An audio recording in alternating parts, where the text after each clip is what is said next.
Good morning, students. I'm S.K. Sharma, your SST teacher from Oxford School.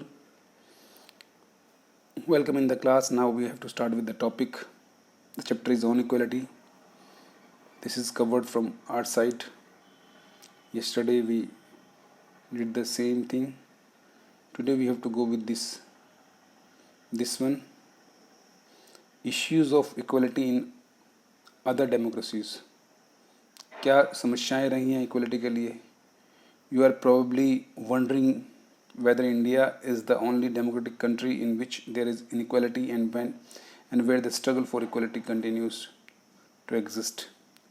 The truth is that in many democratic countries around the world, the issue of equality continues to be the key issue around which communities struggle.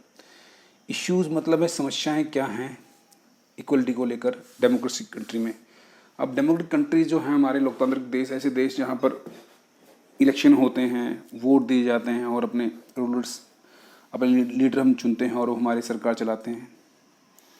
लेकिन बच्चों, democracy की पहली जो बात है, fundamental rights जो हमें दिए गए हैं, उसमें पहला कहा गया है कि राइट टू इक्वलिटी होगा. लेकिन दुख की बात यह है कि इक्वलिटी नहीं है.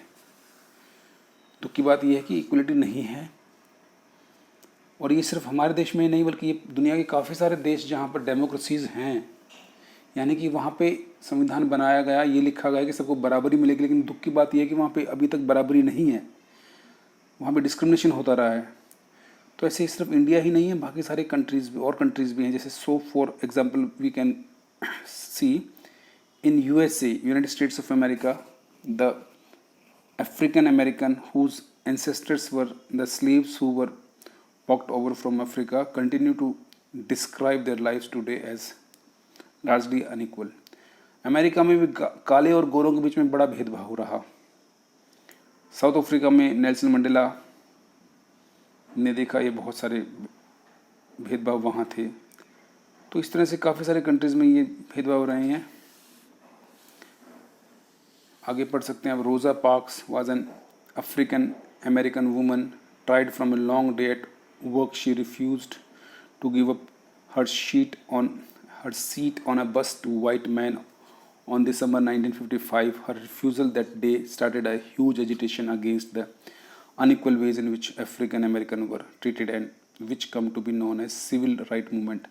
अब सिविल राइट मूवमेंट माने नागरिक अधिकार जो थे, आम जनता के अधिकारों के जो मूवमेंट चला, जो अफ्रीकन्स यानी कि ब्लैक लोगों ने अमेरिका में चलाया. अभी छोटी सी घटना से शुरू हुआ था.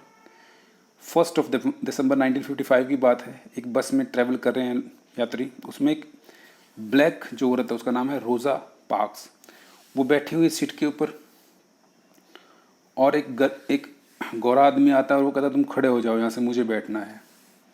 और वो बैठने से, इसको सीट देने से मना करते. वो कहते मैं नहीं उठूँगी, मैं बैठी रहूँगी. लेकिन जैसे कि अमेरिका में था, ब्लैक्स को कोई पावर नहीं थी, वाइट्स को सारी पावर्स थी, सारे राइट्स थे. तो उसको ज़बरदस्ती उठाने की प्रयास किया गया. इस बात को लेके काले और गोरों के बीच में एक बड़ा आंदोलन शुरू हुआ. ब्लैक लोगों ने सब इसके खिलाफ बातें की और मूवमेंट चलाया. उसी को कहा गया civil right movement. The civil right act of 1964 prohibits discrimination on the basis of race, religion or natural origin और national origin we can say. कहा गया कि भाई कोई भी आदमी के साथ भेदभाव नहीं किया जाएगा. रेस मतलब नस्ल के आधार पर, रीजन माने धर्म के आधार पर, और नेशनल ओरिजिन माने किसी भी देश का कोई आदमी हो. जैसे मान लो इंडिया का आदमी है और अमेरिका में जाके बस जाए और वो काला आदमी हो इंडिया का, तो उसके साथ भेदभाव नहीं होगा कि तुम इंडियन हो.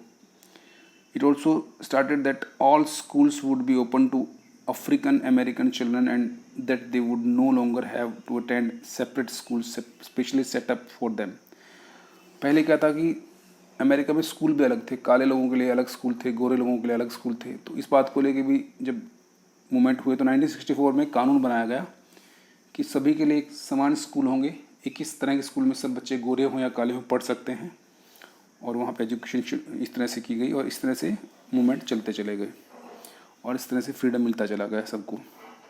ये सारी बातें इक्वलिटी पे है. आगे हम पढ़ेंगे चैलेंजेस ऑफ डेमोक्रेसी. डेमोक्रेसी में क्या चैलेंजेस हैं, यानी प्रॉब्लम, समस्याएं क्या हैं, तो हम यहाँ देखेंगे one by one. No country can be described as being completely democratic. आज की दुनिया में कोई भी देश पूरी तरह से डेमोक्रेटिक नहीं है. There are always communities and individuals trying to expand the ideas of democracy and push for a greater recognition of equality on existing as well as new issues. अब यहाँ पे सबका अपना अपना तरीका है, सब और डिमांड चाहते हैं, सब एक और इक्वलिटी चाहते हैं, इसी के बारे में है, लेकिन सब झगड़े हैं, अभी भी पूरी बराबरियाँ नहीं मिली है सबको.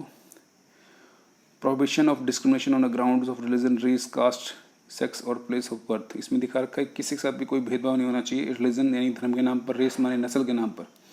अब ये रेस क्या होती है? नस्ल माने आदमियों के प्रकार, जैसे कोई अफ्रीकन है, कोई इंडियन है, कोई मंगोल है यानी कि चाइना की तरह का लोग जो होते हैं, कोई यूरोपियन है, गोरी लोग जो हैं, तो इस तरह के लोग, इस आधार पर किसी के साथ भेदभाव नहीं होगा. जेंडर, सेक्स माने जेंडर यानी कि मेल हो फीमेल हो, कोई भेदभाव नहीं होगा. प्लेस ऑफ बर्थ यानी कोई कहीं का भी पैदा हुआ हो, उसके साथ कोई भेदभाव नहीं होगा. The state shall not discriminate against any citizen on grounds only of religion, race, caste, sex, place of birth. ये बताया गया सरकार कोई भेदभाव नहीं करेगी इन आधारों पर. No citizen shall on grounds only of religion, race, caste, sex, place of birth और any of them be subject of any disability, liability, restriction और कंडीशन विद रिगार्ड्स. कोई किसी को किसी चीज़ से वंचित नहीं किया जाएगा, मना नहीं किया जाएगा करने से कि वो इस धर्म जाति से संबंधित है या कोई कहीं से ही पैदा हुआ होगा, किसी भी कंट्री से होगा. Access to shop, public restaurant, hotels and place of public entertainment. सभी को अधिकार दिया गया कि भाई कोई भी आदमी दुकानों में जा सकते हैं, रेस्टोरेंट्स में जा सकते हैं, होटल्स में जा सकते हैं, और जो सिनेमा हॉल हैं या जहाँ पे इंजॉयमेंट होता है, एंटरटेनमेंट होता है, वहाँ जा सकते हैं. कोई भी आदमी, कोई भेदभाव नहीं होगा उनके साथ. नेक्स्ट है the use of wells. Wells माने कुएँ, कुओं का, टैंक्स जो हैं, तालाब हैं, बाथिंग घाट्स जो हैं, roads, places of public resorts maintaining only और partially out of state funds और dedicated to the use of general publics. इस तरह की चीज़ें जो होंगी वो भी सब जनरल पब्लिक यूज़ कर सकती है. जैसे गांव में तालाब हैं, कुएँ हैं, और आप देखते हो नदियों में घाट होते हैं नहाने के, तो इस तरह के सब यूज़ कर सकेंगे. ये नहीं होगा कि भाई कुछ ही लोग यूज़ कर पाए बाकी ना करें, ऐसा नहीं होगा. तो सब तरह के बराबर व्यवहार होगा सबके साथ. इस टॉपिक में इतना ही है कि इस टॉपिक का मेन मकसद है कि we have to go with the equality. सभी लोग समानता के साथ रहें, कोई किसी के साथ भेदभाव ना हो पाए, कोई डिस्क्रिमिनेशन ना किया जाए सरकार की तरफ से, और आपस में भी लोग आपस में किसी बात को लेकर झगड़ा ना करें. सब बराबरी से, प्यार से, अपनेपन से रहें. ये सारी बातें इसमें हैं. ये क्वेश्चंस हैं. फर्स्ट है, in a democracy why is universal adult franchise important. क्योंकि जो एडल्ट फ्रेंचाइज 18 साल से ऊपर जो लोग हैं उनको वोट देने का अधिकार समानता से मिले, तो वो इम्पोर्टेंट क्यों है? क्योंकि अधिकार ये बहुत इंपॉर्टेंट है. अगर हम वोट डालते हैं तो हम अपने लीडर्स को चुन सकते हैं और फिर बाद में हम उनको कह सकते हैं कि हमारी ये समस्याएं, इनको दूर करो. तो इसलिए ज़रूरी है. ये सारे क्वेश्चन आप कर लीजिएगा, उसको फिर एलोबरेट कर देंगे, हम समझा देंगे. God bless you, have a nice day, thank you.